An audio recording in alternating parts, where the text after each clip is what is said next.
Welcome to the WANTAMNOTAM Movement podcast, or the KWM podcast, as they often call it. Oh, that's right. Today, we're really diving deep, taking a close look at a truly fascinating and honestly powerful grassroots movement happening in Kenya. We've got some great sources here, mostly coming directly from the WANTAMNOTAM movement itself. We're looking at their online forum, some really insightful discussions there, and like I said, references to this KWM podcast initiative they're running. And what we're going to unpack today is essentially how this movement is trying to fundamentally shift power, shift accountability right down to the local level. Exactly. They're focusing heavily on the role county governments should be playing, and maybe more importantly, how crucial citizen engagement is to make any of that real. It's about driving actual change. So our mission today really is to understand KWM's vision for how local governance could work, and how they're trying to empower ordinary citizens like you to actually demand what you deserve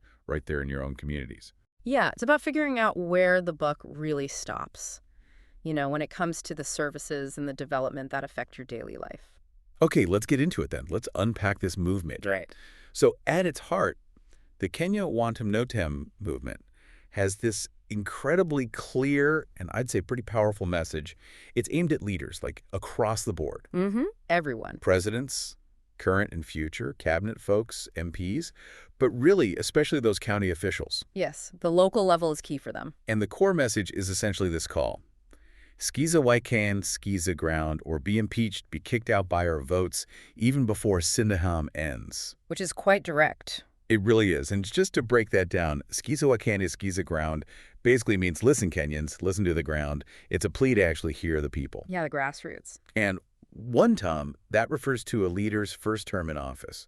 So they're not saying wait years. They're saying accountability needs to be immediate. It's a strong statement about citizen power right now.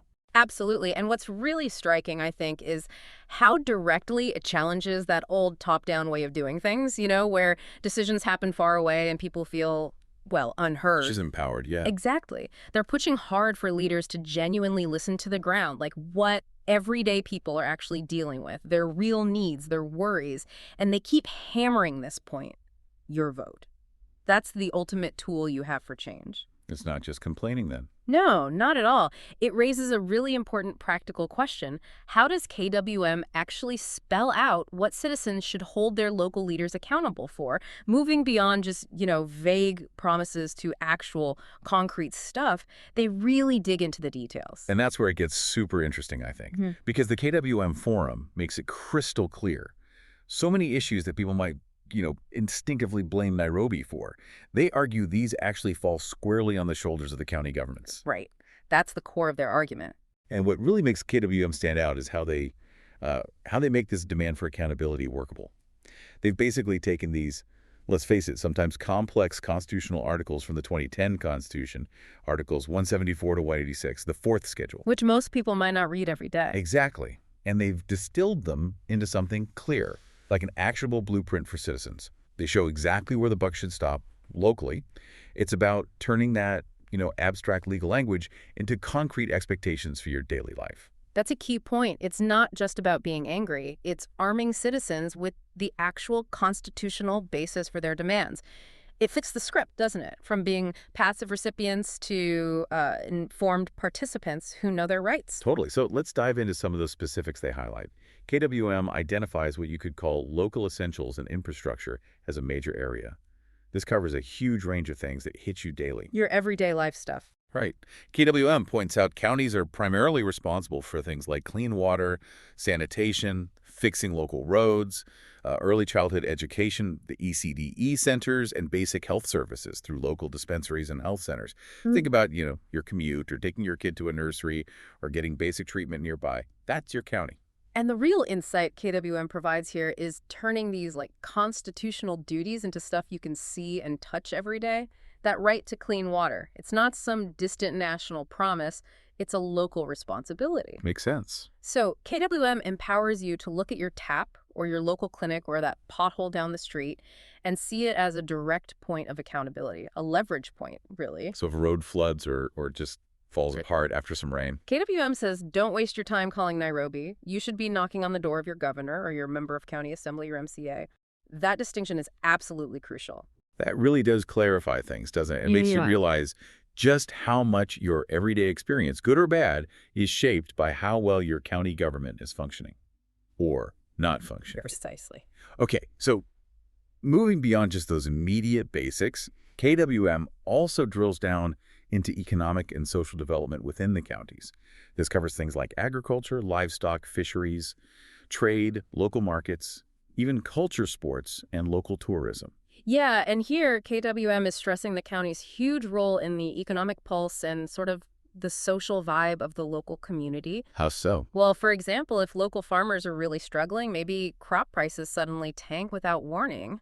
KWM says it's the county government that's supposed to have that support structure in place, not necessarily the national government first. Okay. Same goes for local markets or getting permits for, say, hawkers. If the rules seem unfair or the fees are crazy high, KWM points you straight back to the county. They're meant to foster a fair and, working local economy. And this even stretches to things like promoting local talent, local heritage through sports programs, cultural events. The idea is to turn those local assets into actual opportunities, maybe even income, for the people living there. So it's really about connecting those dots, isn't it? Yeah, Between what the county does or doesn't do and your livelihood, how you spend your free time, whether your community feels like it's thriving. exactly. And this focus on local impact keeps going. KWM also details the county's job in public safety, environmental oversight, and strategic planning. Big areas. Very big, yeah. This covers stuff like controlling pollution, managing waste collection, handling disaster management, emergency response, even licensing bars and public entertainment. Yeah. And maybe most importantly, overall county planning and development. The big picture stuff. And these areas really show how counties are supposed to be the front line, protecting citizens, managing shared resources like, clean air or green spaces, and actually planning for the future. So KWM's point is, Their point is, if your neighborhood is plagued by uncollected garbage or terrible smells or maybe just constant loud noise at night, the county isn't doing its job. Simple as that. okay, Similarly, when disaster strikes, floods, fires, whatever it is, counties are meant to be the first responders.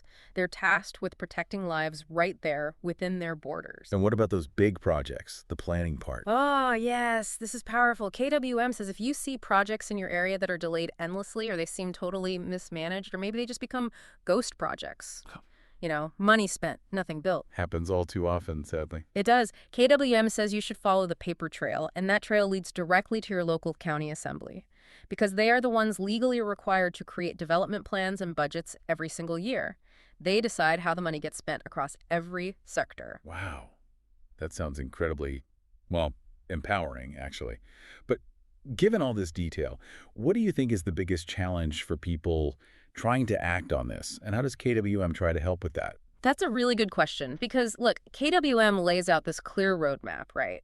But the huge task is actually getting this information out there, educating, mobilizing potentially millions of citizens on these constitutional specifics. It's a big lift. For sure. So KWM's approach isn't just about handing out information, it's about building a platform, a living, breathing space for people to connect and take action together. Ah, the online forum you mentioned earlier. Exactly. That forum, which is where we got a lot of this insight, it really works as this dynamic hub. People are discussing things, planning actions. You see sections like recent posts, recent comments, What kinds of things are they discussing? all sorts. From really specific stuff like digging into county budget lines for a particular project to broader conversations like one thread titled Fight Against Impunity, Accountable Leadership. It really creates the sense of shared purpose. It gives people the tools in the community to actually demand change, not just be aware of the problems. It moves from awareness to action. So it's about creating that space for dialogue, for people to share ideas, maybe vent a little, but ultimately work towards collective action, making awareness turn into something tangible. Precisely. And if you're listening to this right now, maybe feeling a bit inspired, or you have ideas yourself, ideas you think could help change things in your village, your city, your nation, well, KWM actively encourages you to join them, to become part of the movement. Yeah, they want people involved. Their core message really hammers this home. Stop blaming Nairobi. Here's what your county government should have fixed years ago. It's blunt. Very blunt. And they really stress that link between you, the citizen, and your leaders. They use the phrase, your vote, your power, Moguile te baraka kwetu haki iwe ngaunam linzi. which translates beautifully to, may God bring blessings to us, may justice be our shield and protector. It connects the practical to the profound, doesn't it? It does. It's not just about pointing out problems. It's about empowering you to be a fundamental part of the solution. To demand that accountability uses the most powerful tool you have, your vote. Absolutely. It's about fundamentally shifting where people focus their energy, moving away from perhaps blaming distant authorities, which often feels, well, kind of hopeless, doesn't it? You can, yeah. And instead, empowering action right there, locally, demanding specific, detailed accountability at the county level, where so many of these daily services and development projects are actually supposed to be managed. It's trying to make governance truly respond to the people it's meant to serve. So if you want to be part of that, if you want to join this community and turn your own thoughts and concerns into potential action, the place to go is www.wantamnotam.com. Let's spell that out, maybe. Good idea. That's www.wantamnotam.com. You can go there, create an account, and start sharing your ideas straight away. Again, visit www.wantamnotam.com, create your account, and start sharing those ideas that could help change your village, your city, and, yeah, the whole nation. What's really striking when you look at KWM's approach is just how clearly they lay out these specific, detailed responsibilities for county governments. Like a checklist, almost. It really does. It essentially gives citizens a practical roadmap. What should you demand? Who should you demand it from? And critically, what's the constitutional basis for making that demand? It's a genuinely powerful model for accountability right there at the local level. It turns those sometimes dense legal articles into concrete things you can expect. So wrapping this up, what does this all mean for you, the listener? I think it really boils down to understanding the power you have locally, the undeniable power of local action. It's about recognizing your rights as a citizen, knowing what you're entitled to from your county government, and realizing the immense potential that your voice, especially when joined with others, has to drive real, tangible change right where it matters most, in your community, your village, your city. Yeah, it truly highlights how a well-informed public, an engaged public, can actually transform how governance works, make it genuinely serve the people it's supposed to. This deep dive into KWM really underlines the transformative power of knowing your rights and acting together locally. Couldn't agree more. And one last time, if you're feeling motivated, if you want to add your ideas and be part of making that change happen, remember the website, www.wantamnotam.com. Go there, create your account, join the movement, because your ideas really can make a difference. Absolutely. Thank you so much for listening to the Kenya WANTAMNOTAM Movement, KWM podcast. It's been really insightful exploring this with you, and we hope it's given you, the listener, plenty to think about regarding local governance, citizen power, and ultimately where accountability truly lies.